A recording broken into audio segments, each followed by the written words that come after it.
Stevie Nicks has spent more than 5 decades under the relentless glare of fame. She is a woman who shaped the sound of a generation, yet the price she paid was heavier than most could imagine. From the stage, she looked untouchable, but behind the curtain her life was marked by heartbreak, addiction, illness, and loneliness. At nearly 80 years old, the stories surrounding her life reveal a reality that is far more tragic than the image fans once adored. A childhood built on music and dreams. Stephanie Lynn Nicks was born on May 26, 1948 in Phoenix, Arizona. Her father, Jess, worked as a corporate executive, moving the family frequently, while her mother, Barbara, stayed home and became the emotional anchor of her life. But it was her grandfather, Aaron Nicks, who planted the seed of music. He built her a guitar when she was just 4 years old and began taking her to his small gigs. From those early days, music was stitched into her identity. By the 6th grade, Stevie's ambition was already shining. After a school talent show where she tap danced in front of an audience, she knew she wanted to perform for the rest of her life. She grew up absorbing the songs of folk legends, learning harmonies, and dreaming of a future that seemed both distant and inevitable. When she entered high school in California, fate placed Lindsey Buckingham in her path. The two teenagers connected over their love of music when Stevie joined in singing at a party where Lindsey was playing guitar. They didn't meet again until 2 years later, when Lindsey unexpectedly called to ask her to join his band, Fritz. She agreed without hesitation, and soon they were performing as an opening act for artists like Jimi Hendrix, Janis Joplin, and Santana. It was during this time that Stevie and Lindsey fell in love, creating a partnership that would define much of her life.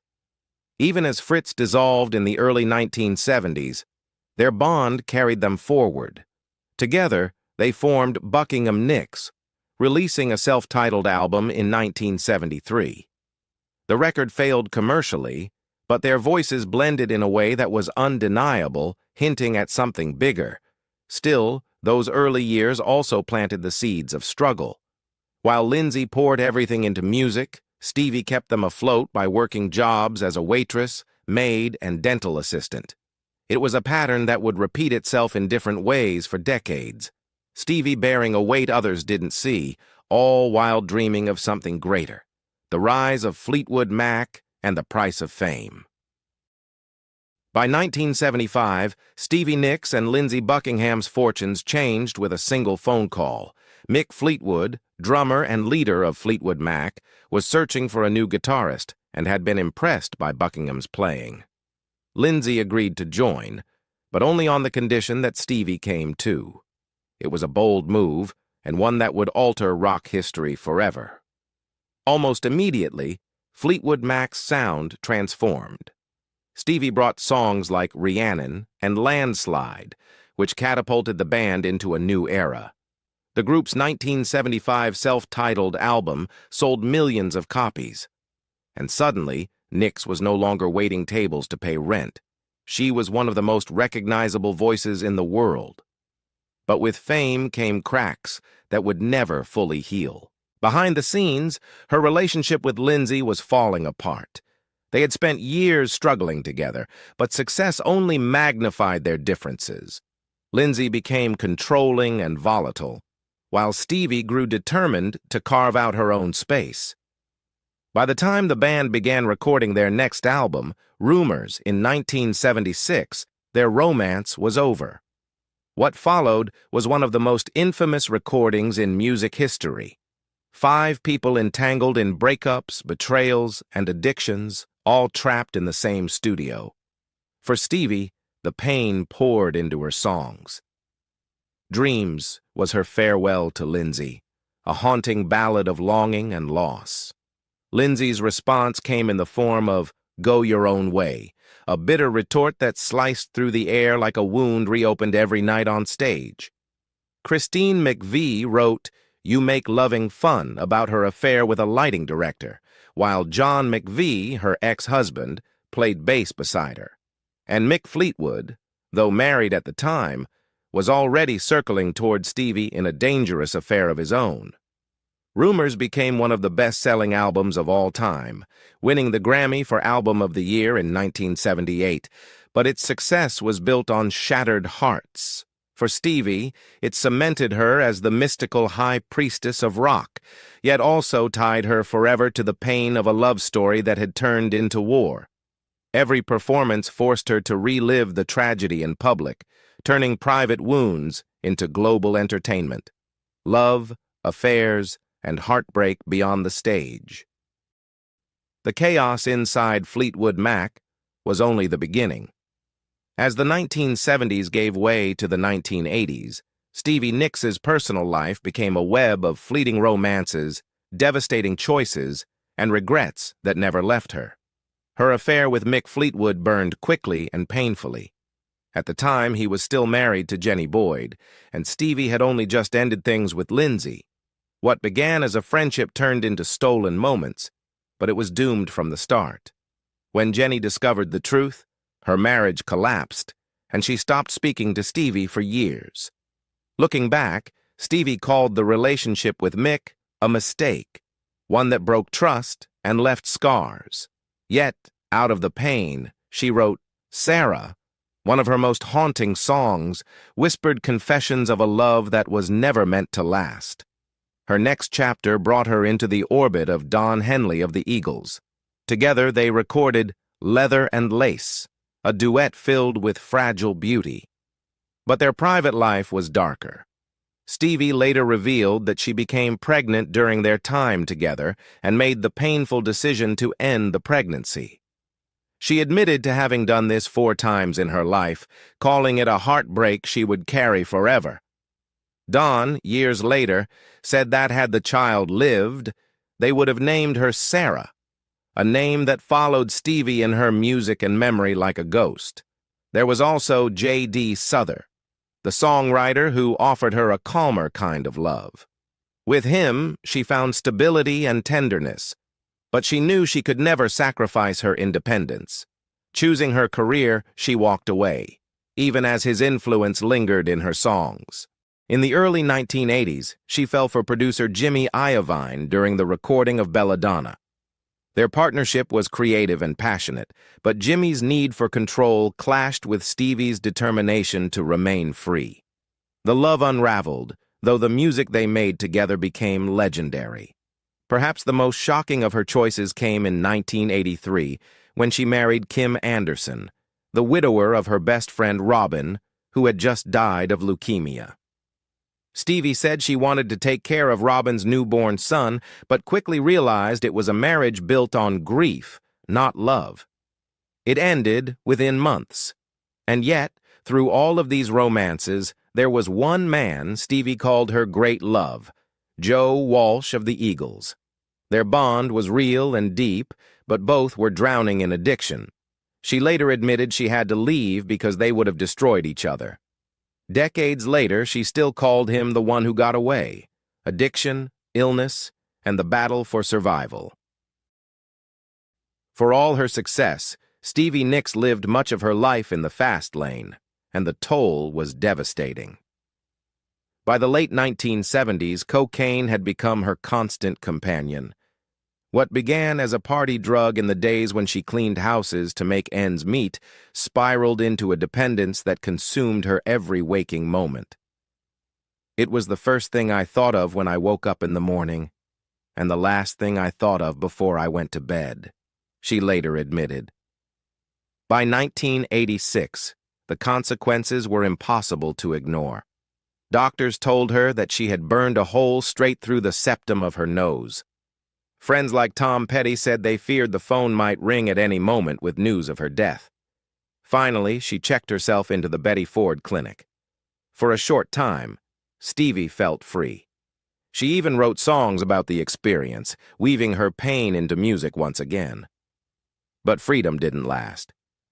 After leaving Betty Ford, a psychiatrist prescribed her Klonopin, claiming it would prevent relapse. Instead, it nearly ruined her. For nearly 8 years, she lived in a haze, her creativity stifled, her body swelling from the weight she couldn't control. At her lowest point, she said she considered never singing again because she couldn't bear the comments about her appearance. Looking back, she called it the worst mistake of her life. Her health struggles didn't stop there. Years of screaming over floor monitors had damaged her vocal cords, leaving her voice hoarse and uneven. In 1977, the New York Times wrote that her career might be over if she didn't retrain her voice. Later, she battled the Epstein-Barr virus, a condition that left her exhausted for months at a time. And in 2019, just after she became the first woman to be inducted into the Rock and Roll Hall of Fame twice, she collapsed with double pneumonia and asthma, forcing her into the hospital. Each time, she pulled herself back from the edge. But the scars of her addictions and illnesses never truly left her. They were reminders that even rock royalty could be broken by the very lifestyle that made her famous. Loss, loneliness, and the weight of time. As the years passed, Stevie Nicks found herself carrying not only the scars of addiction and heartbreak, but also the pain of devastating losses. In 2011, her mother Barbara died after battling pneumonia. For Stevie, the loss was crushing. She isolated herself inside her home for nearly 5 months, admitting that she could barely function without the woman who had always been her anchor. Yet even in death, she felt her mother's presence, telling interviewers that Barbara continued to guide her through whispers and signs. The blows kept coming. In October 2017, Tom Petty, her closest friend and collaborator for 4 decades, died suddenly. They had recorded duets that became classics, but beyond the music, Tom had been her confidant, someone who gave her hard advice when she needed it most. Standing on stage in 2018, she confessed, "He was one of my best friends. My heart will never get over this. His death left a wound that time has not closed." Not long before, in 2016, Prince passed away. Stevie had written "Stand Back" in 1983 after hearing "Little Red Corvette," and Prince played the iconic keyboard part for her recording. Their friendship was marked by mutual respect, and he once asked her to collaborate on a song that would later become "Purple Rain." She always regretted not accepting, and she deeply regretted not seeing him one last time before his sudden death. Then, in November 2022, the unthinkable happened again. Christine McVie, the only other woman in Fleetwood Mac, her sister in music and life, died at age 79. For Stevie, it was like losing half of herself. From the very beginning, the two women had made a pact, never to let men in the industry diminish them, and they had kept that promise through decades of chaos. Stevie called Christine her best friend in the world. After her passing, she said, "I don't see there being any reason to go on with Fleetwood Mac now. Without her, it's just not the same." Today, at 76, Stevie lives with the weight of these losses. She remains a legend, but her inner circle has grown smaller, her stage companions fewer. Fame still surrounds her, yet loneliness has become her constant shadow. Legacy, survival, and the sad reality of today. Stevie Nicks has lived through more than most could bear. She has survived the collapse of great loves, the wreckage of addictions, and the slow unraveling of friendships that once defined her life. She has endured public scrutiny about her weight, her voice, and her choices as a woman who dared to build a career in a world that rarely forgave women for aging. Yet through all of it, she continues to stand as one of the most iconic figures in rock history. Her legacy is unquestionable. With Fleetwood Mac and as a solo artist, she has sold over 140 million records.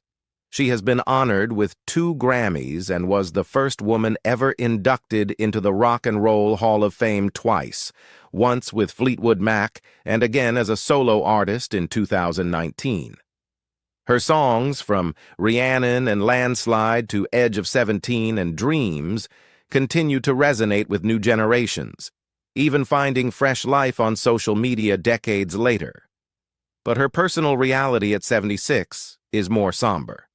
She has no children, no lifelong partner, and she often speaks of the decisions that left her alone. "To give up 4 babies is to give up a lot that would be here now," she once said, admitting that the weight of those choices still breaks her heart. She has also been candid about her fears for her health, especially since suffering pneumonia and asthma attacks that forced her to confront her mortality.